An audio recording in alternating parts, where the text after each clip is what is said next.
Hey, what's up? This is Sully from Godsmack. Strap on those boots, baby, because you are now in the trenches of the war room with the one and only Mistress Carrie right here on the Mistress Carrie podcast. What's up? This is Joe Rogan, and you're listening to Mistress Carrie. Her hair so lovely, pretty eyes. Hey, this is Brent from Shinedown, and you're listening to Mistress Carrie. Hey, Carrie, go put your bra on, girl. Hey, this is Steven Tyler, and you be listening to the baddest bitch in Boston, Mistress Carrie. What's up? This is Aaron from Stain, and you're listening to Mistress Carrie. Hi, everybody. This is Dave Grohl from the Foo Fighters, and you're listening to the one, the only Mistress Carrie. Hey, this is David from the band Disturbed, and you're listening to the baddest bitch in Boston, Mistress Carrie. Hi, Bruce Dickinson here from Iron Maiden. Yes, indeed, Miss Whiplash herself, Mistress Carrie, is here to unchain your brain. Hi, this is Flea from the Red Hot Chili Peppers. You're listening to Mistress Carrie. This is Dennis Leary. You are listening to my favorite, Mistress Carrie. Hey, this is Corey from Stone Sour, and you have the privilege of listening to Mistress Carrie. Oh, God. Oh, yeah. Hey, it's Mistress Carrie, reporting for duty from MCHQ for episode 296 of the Mistress Carrie podcast. My guest this week is guitarist Dameon Aranda, who started the band Aranda with his brother Gabe in Oklahoma City in 2001. The band is back with a new single, You Don't Want to Know, and a new album on the way in May called Are You Not Entertained? I caught up with Dameon, who I have not seen in years, to talk about everything from the iconic music of the 90s to songwriting, what it's like to be in a band with your brother, getting older and the loss of your parents, fantastic business advice, his first guitar, the fans, and so much more. Aranda are getting ready to make a touring announcement for the rest of the year as they get set to release this new album, and I cannot wait to get the band back in the Northeast. So, allow me to introduce you to Dameon Aranda. Hello, Mr. Aranda. How are you? I'm doing really well. How are you? I haven't seen you in so long, and I don't even know if you remember when we met years ago when you were in Boston and I was working at WAF. I do, and that had to be was that like 09? Yeah, 10? it was 1,000 years ago. Yeah. Yeah, I completely remember, because it's funny, back then, because it was the first time we were meeting anybody all the time back in those days. And so you just remember people because it's just, there was so many people, and it was awesome because you were like, I might not ever see this person again. So we're just enjoying and soaking up all of the people. So that ride has got to be insane when your band gets to the point where you're traveling and then every day you're getting dragged into interviews and into radio stations, going from like a garage band with your brother to like that. I've talked to so many bands that are like, it's like white knuckling a roller coaster without a seatbelt. You just don't know what the hell's going on. You don't, you try to enjoy it, because I think it's funny now when I look back on it, I wish we would have even enjoyed it more than we did. Just because you just never know when you're going to get those opportunities, whether a song is doing well and you're playing a bunch of shows and doing all that thing. I'm just telling you, it is not guaranteed for everybody. And so when you do get the lightning in a bottle, so to speak, you just enjoy it. Even though you're white knuckling the whole time, just remember to take the moment, take the breath, and enjoy it. And it definitely has got to be more of a culture shock. Like I talked to like Brad Arnold from Three Doors Down, right? Who's from, the middle of nowhere, Mississippi. And he talked about the first time that like he went to Boston as like a small town guy. You guys are from Oklahoma City, which look, it's not a small town, but it's not a huge place. And you get thrust into these places. Talk about culture shock, because Oklahoma City is not known for its rock music, but it's a huge rock town. It is very much a huge rock town. I think a lot of people, I think from the outside of Oklahoma, think of Oklahoma almost strictly red dirt or country, those kinds of genres. But man, there's a pretty big rock scene here. There's a pretty big just indie music scene in general. And, it's all underground, it feels like, but it's awesome. I feel like rock has kind of had to go back underground again. That like rock music and metal has this cycle where it's the en vogue kind of music for a while, and then it's out because something else comes up, and I feel like rock for a while was just not cool to the masses. Cool to us, but not cool to the masses, and we kind of crawled into a grave and went underground, and the zombie is climbing out of the dirt again. Yeah. I mean, when you look at just the history of rock, and I think what it stands for in general, whatever genre of rock you're looking for. But I mean, it always feels like it should have been underground, right? Because it's like there's a little bit of rebelliousness to it. And even some of the, I guess, more commercialized rock when you got kind of in the mid to late 80s where everything was like number one on the pop chart, which a lot of people go, oh, that's the pinnacle of rock because it was popular. But, you look at some of those older bands that were they were slugging at 200 dates a year and playing for like people like smaller club shows and doing all those things. I think of like the Sex Pistols back in the day too, where it's like the punk rock stuff and just this, the whole movement, the whole vision of that rock should be underground. Well, I bring it up because, and this kind of hit me like a bullet when I really looked at it. You guys formed as Aranda in 2001. Yeah.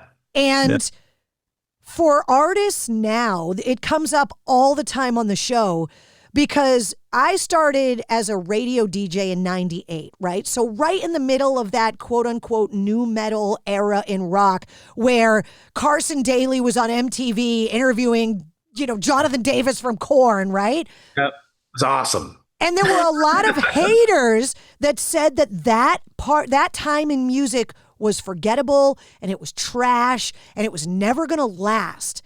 And that has proven to be so false because all of those mid to late 90s and early 2000s bands are back bigger than ever. And even the bands that broke up are getting back together to go back out on the road. Well, you know what it really comes down to. And yes, it's rock and roll and it's all that, but it's the songs. Yes. The songs were amazing. The songwriting, the craft of being a songwriter. It's, sometimes it's kind of overlooked in just this overall kind of saturated TikTok star and you do all this and it doesn't matter what the song is, just as long as you go viral or whatever it is.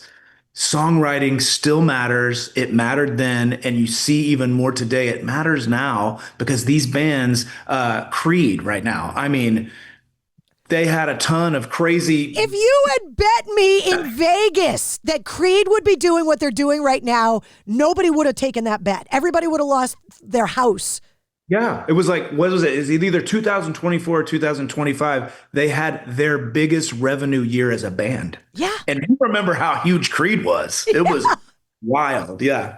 Yeah, it's insane. And you're right. Like, I feel like bands from that era are finally getting their due. People are finally looking at the Deftones and going, oh my God, they were so influential and huge. And those guys have been together for like 30 years. Oh, yeah. Yeah. But there are people still. That's what I love the most now about going out and playing, because now people, from 20, 25 years ago, they're bringing their kids out. Yes. And their kids are loving it. And they're like, where is this? And it's, and it is coming a lot from some of these older bands, and I love it. I love that. I know you think about timeless music. I'm not calling all of this stuff timeless music, but it definitely, when you go back and you say that was not a great time in history, or somebody would say that, it was an amazing time. People said that about the grunge movement in the early 90s. There were a lot of people slagging on Pearl Jam and Nirvana, and they were proven wrong too.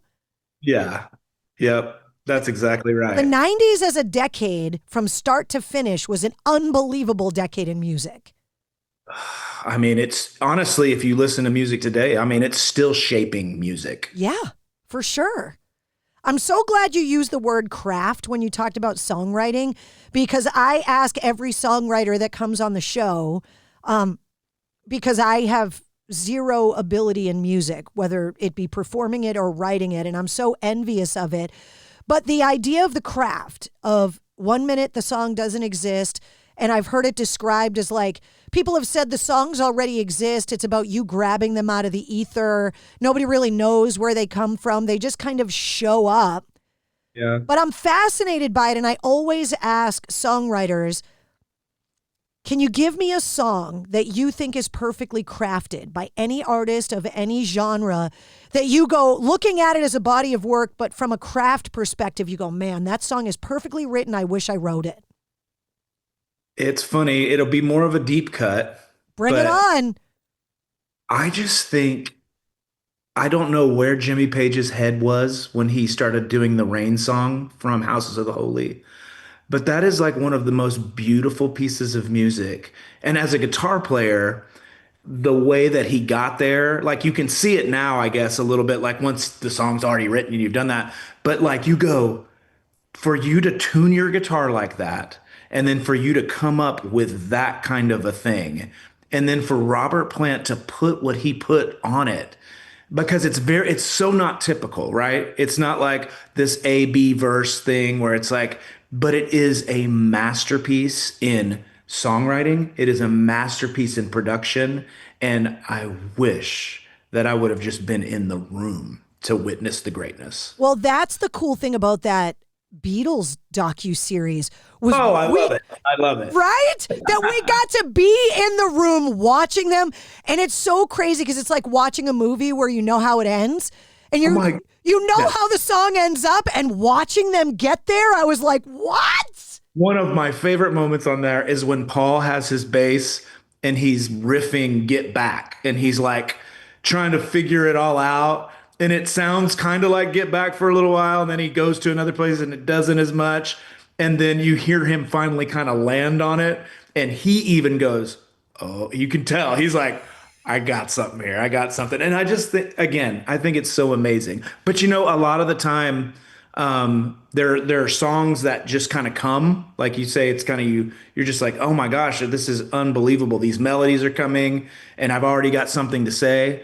And then there are those that are just like, I'm just going to try to channel something and I'm just going to work at it. And it might actually feel like a tug of war a little bit, but it's going to be worth it. But keep working. And that's for our band, we are serial songwriters. So we have so many songs on the cutting room floor that nobody will ever hear, but it's about the grind and it's almost about just the lifestyle of like, we're going to, inspiration's going to hit at 9 a.m. Let's go, The road of rock and roll is paved with infamous stories of brothers in bands. Yeah. And I have a sister. It's just the two of us. We're closer now than we've ever been. I think with youth, you kind of take for granted and you use that person as your punching bag. And I think as you get older, you value your sibling more. And now that my sister and I have lost our parents, I heard someone say that your sibling is the last witness of your life, which like really got me in the feels a little bit. I can't imagine being in a band with her though. Yeah. I think it's a little bit like, it's a form of marriage in a way, Well, I always ask bands what's harder, to keep a band together or a marriage together. It's very rare that I hear the word marriage as the answer to that question. Well, we don't have a prenup or anything, so it's that kind of a thing is.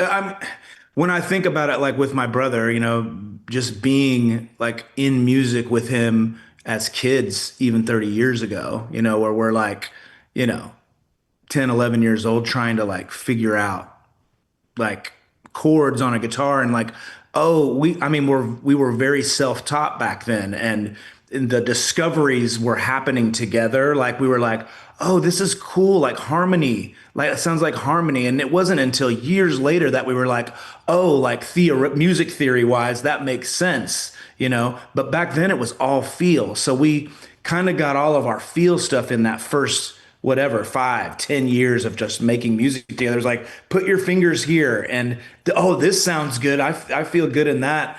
And so it's almost like the honeymoon phase of the marriage. You go back to it and you're like, oh man, this is when everything was just so awesome and discovery. And then you fast forward 20 years into the marriage and And you're you're in like, the if I have to look at your face for one more day.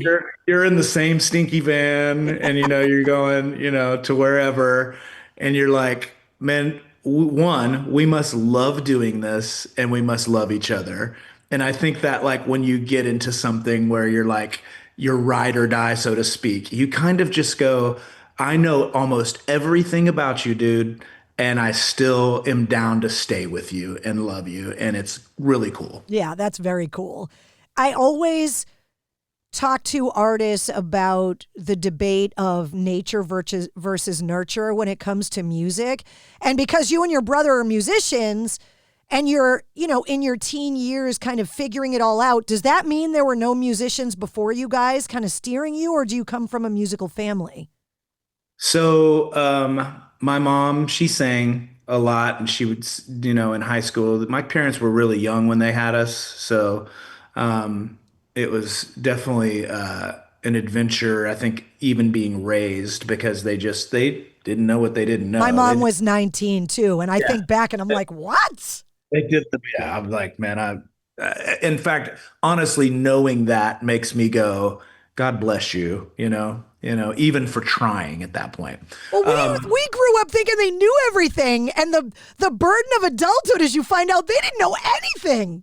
They didn't know anything. Exactly. And so, my dad played guitar and sang. He was like really big into like, the older rock like Doobie Brothers and Cat Stevens and stuff like that. And so we'd hear a lot of that going on. But I remember when I got my first guitar, my dad was telling both me and Gabe both got a guitar, and he goes, man, this is probably, I'm regretting even giving you this right now because you guys always, do something for a couple months and then you're on to something else, whether it's skating or playing soccer or whatever it is. And I remember hearing that and I got a little upset because I was like, you know what? I'm going to show you. And so my goal was to just get better than my dad at the guitar within 6 months. And I remember when the first time we got together and played and I knew I was like overtaking him in skill, I remember he looked at me and he was just like, I was wrong. I was totally wrong. It's such a dad thing when your son grows up to be big enough that like he can kick your ass. Like, oh, I would never even try. My dad was like one of those like real, like he was into fitness and working out, So I was a scrawny 13-year-old. So I would never even, I would think even when he was 60 years old, I would never step to him because there was something about him that I was like, oh, I'm not, you got that old man strength. I always ask guitar players where their first guitar came from. And obviously you got it from your dad. The follow-up question is always, do you still have it? Please tell me you still have it. I still have. Yes. So I don't have mine, but I have his. And so his first guitar, he passed away a few years ago. I'm sorry. It was crazy, but thank you. He had an acoustic. It was a Takamine acoustic, and I still have it. I still have it hanging on my wall, and I just, it's always there to just know kind of where we came from. It's so weird because it comes up on the show all the time. We're in that age group now where we're starting to lose our parents, which is the natural order of things, right? Like that's how it's supposed to be. They're not supposed to lose us. We're supposed to lose them. Yeah. But it's a very weird thing. And, my sister and I just lost my mom last year and my dad like a year and a half before that. And like, it's a very weird thing because you don't feel your age and you feel like I'm being left unsupervised in this world without my parents. It's very like, I feel like my anchor is disconnected in a way. Did you feel like that too? Yeah, it's weird because, you're like, I don't know. I'm always just, I think when you think of the natural chronological order of life, you go, oh, they're going to live to their 80, 85, right? Like that's just kind of, your brain just kind of works like that. Yeah, we're kind of spoiled with modern medicine to believe that. Yeah, but my dad passed away at 63. And to me, that was pretty dang young. So it was very unexpected. And, you don't you don't really think about it until it happens that you are not going to be without them. I mean, I didn't really ever go, oh, dad's not going to be here soon. I was like, I'll prep for that in 10, 15 years in my brain. But I'm going to always go over there. We're going to always chill. We're always going to watch X-Files. We're always going to like do whatever we do.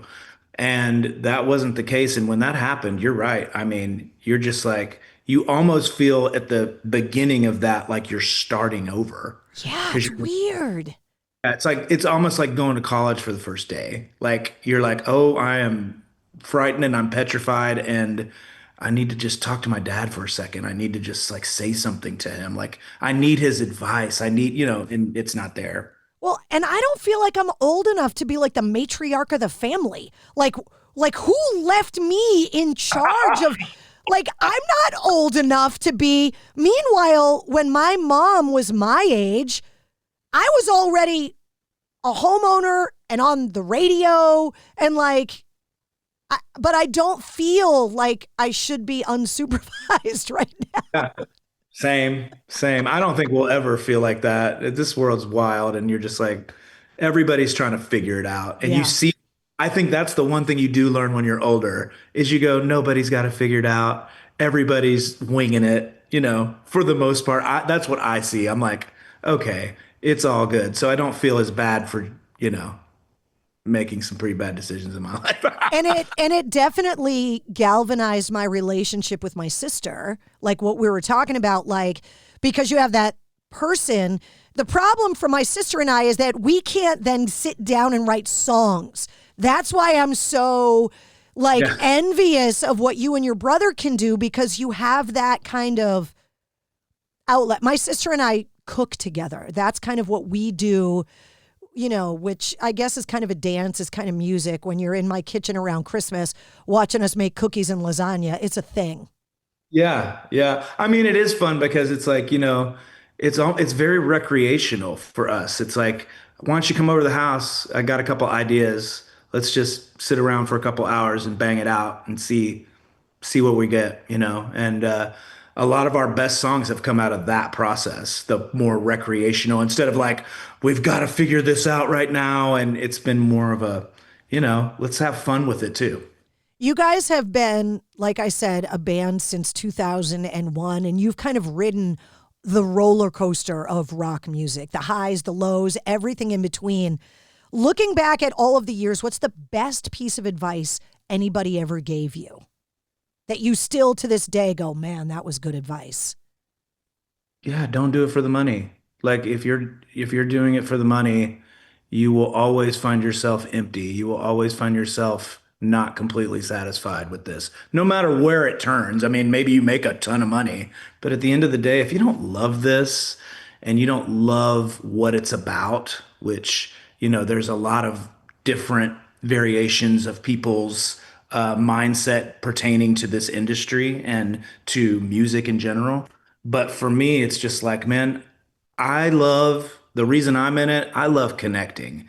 I love being able to, one, feel like we have something to say, but also to be able to connect with people and be like, man, you're not alone. Listen to this. Listen to that. I've been there. I know, or even like if it's not about us, it's like a story or something. It's just about being together and community and being able to connect even through brokenness and whatever, you know what I mean? Like all of those, there's a lot of different themes you can connect with people with, obviously, but, I call like the rock and metal scene like the land of misfit toys, where like we're all so different, but the music is what we all have in common. You go into those venues as music fans to see your favorite band, and it doesn't matter everything else that's happening around you in the crowd or who's there. It's that you're there for that communal experience. Yeah, that moment is what, and you always hear people are just like, they're up on stage and they just, I've looked at my brother millions of times and just been like, that's why we just went through what we went through for this moment right now. And I promise you, it's worth it.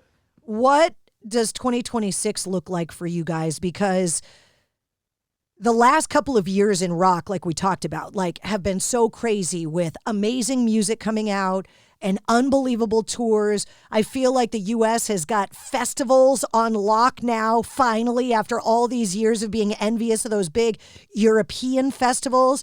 So, what's the plan for Aranda this year? Because you guys are going to be busy.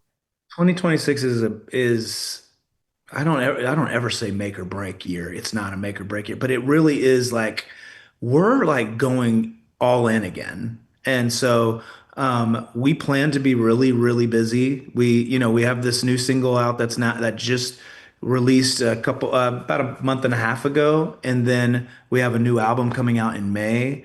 And You're talking about You Don't Want to Know, the single. About the single You Don't Want to Know. And then there's an album coming out in May called Are You Not Entertained? And we're just so, right now we feel like year 25 or year 26, I guess it'd be year 25.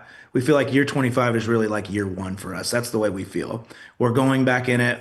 We don't expect anybody to give us anything. We feel like we need to go out there, and it's almost like we're going to go take it. And we're going to run to every opportunity we get.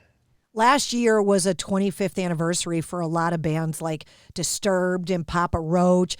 That 25-year anniversary for a band changes things in a couple ways, which blows my mind. And when I talked to the Disturbed guys, they were like, Mikey Wengren looked at me like I was on drugs before it sunk in.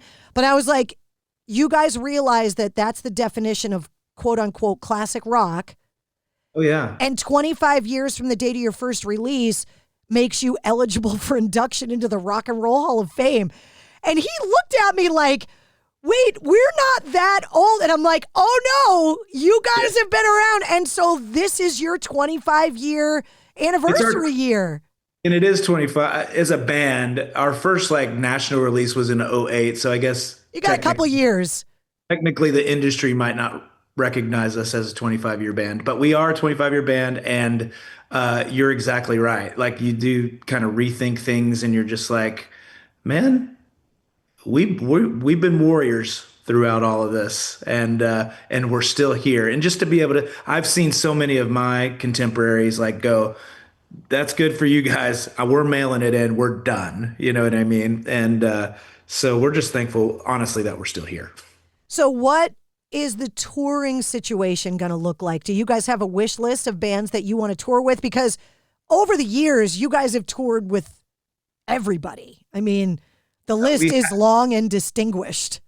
Yeah, it's awesome. I mean, honestly, it's a little bit harder. I was talking to somebody about this the other day because they're just like, well, you guys need to get 50 to 80 dates on the books, right, this year and get all that stuff. I was like, I wish it was that easy to do that. I mean, there's, you have your budgets, you have all those things that you have to worry about when you go out on tour.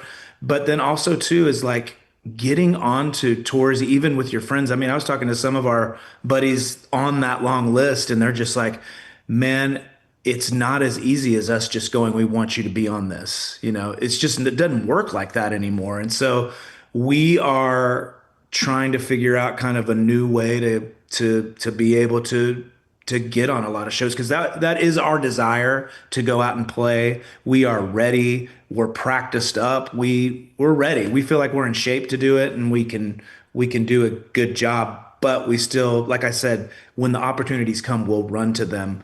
But it's been tough and challenging trying to figure out where those opportunities really lie. With the new single and the new album, before I let you go, you talk about how the band formed 25 years ago. The first release is 23 years ago now. What do you say to the fans that have been there the whole time? The fans that are so happy that this new music is out, the fans that are bugging you guys on your socials to go out on the road. What does that mean to you guys?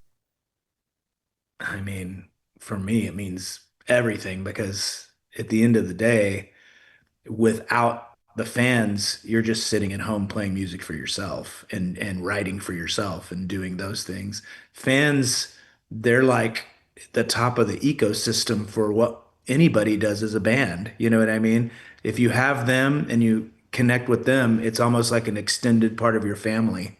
And we really feel like that. And so the people that have been with us from the beginning and even the people that are just jumping on now, we're just so thankful. Well, I can't wait to find out when the tour dates are going to get announced. The new album, Are You Not Entertained, is coming out in May. And when you come through the Northeast, you're going to have to deal with me because I'll be there. We've already got your VIP set up. It was so good to see you. Thank you so much for the time. Thank you. Seriously, it's so good to see you again It's so good to see you too. What did it say? 15 years? Oh man. Come on, man. Don't do that to me. Brutal. Well, tell your brother I said hi and we'll see you guys soon. Okay, sounds good. There he is, Dameon Aranda from Aranda. Their new single, You Don't Want to Know, is available right now. And their new album, Are You Not Entertained, is coming out this May. If you want to check out the new single and all of the music from Aranda and all the songs and artists that we talked about in the interview, the link to the corresponding playlist for this episode is in the show notes. I make a playlist for every full-length episode of the Mistress Carrie podcast. In the show notes, you'll also find all of the links to find Aranda online and all the Mistress Carrie links. If you liked what you heard, don't forget to like, follow, comment, share, and subscribe to the Mistress Carrie podcast. New full-length episodes come out every Wednesday, plus every weekday you get the sit rep. The Situation Report gives you all your rock news, music headlines, and entertainment updates in about 5 minutes. And you never know when we're going to release a bonus episode. Join me live every Tuesday night at 8:30 Eastern on my official Facebook, Instagram, Twitch, and YouTube channels for my weekly show, Cocktails in the War Room, and you can always find me on the radio. Get the details on all of that and more at mistresscarrie.com. The Mistress Carrie podcast, a proud member of the Pantheon Podcast Network.